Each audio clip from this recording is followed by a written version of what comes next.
The anti-Semitic decision of the International Court in The Hague is a modern Dreyfus trial, and it will end the same way. 130 years ago, the French Jewish officer Alfred Dreyfus was falsely accused of treason by a biased French court. In response to these false accusations, the great French writer Émile Zola wrote his monumental essay, J'accuse. He accused the French court of anti-Semitic lies against an innocent officer who was later exonerated of all guilt. Now an international court in The Hague, also headed by a French judge, is repeating this outrageous offense. It is falsely accusing me, the democratically elected Prime Minister of the State of Israel, and Israel's former Defense Minister, Yoav Gallant, of deliberately targeting civilians. This when we do everything in our power to avoid civilian casualties.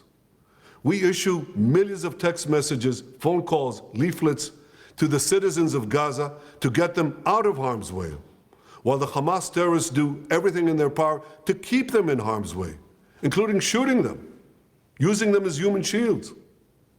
The court in The Hague accuses us of a deliberate policy of starvation.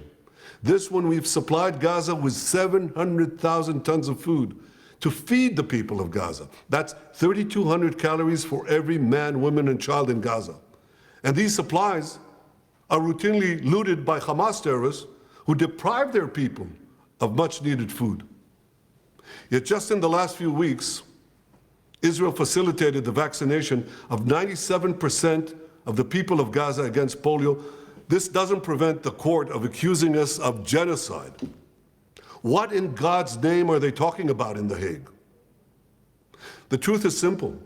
No war is more just than the war that Israel has been waging in Gaza after Hamas attacked us unprovoked, launching the worst massacre against the Jewish people since the Holocaust.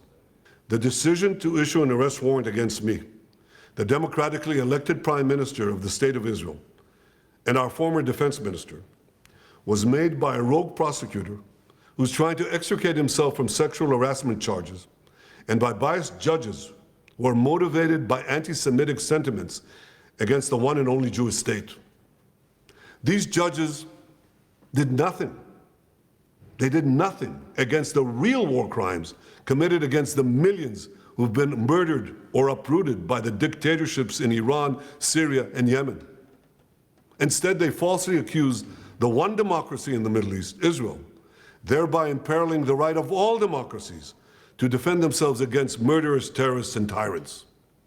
Nor did the court do anything against the Hamas terrorists who raped our women, beheaded our men, burned babies alive in front of their parents, and kidnapped hundreds of men, women, and children to the underground dungeons of Gaza. They're still holding 101 hostages, citizens of many lands, including the United States. Come to think of it, the court did issue one arrest warrant against Hamas. Now hear this. They issued an arrest warrant against the corpse of the Hamas arch-terrorist Mohammed Dev. His corpse. What an absurdity. No biased anti-Israel decision in The Hague will prevent the State of Israel from defending its citizens. And I want to thank our many friends around the world, especially those in the United States, who've condemned this outrage and who have said that this decision will have severe consequences for the ICC and those who cooperate with its decision. Israel will not recognize the validity of this decision.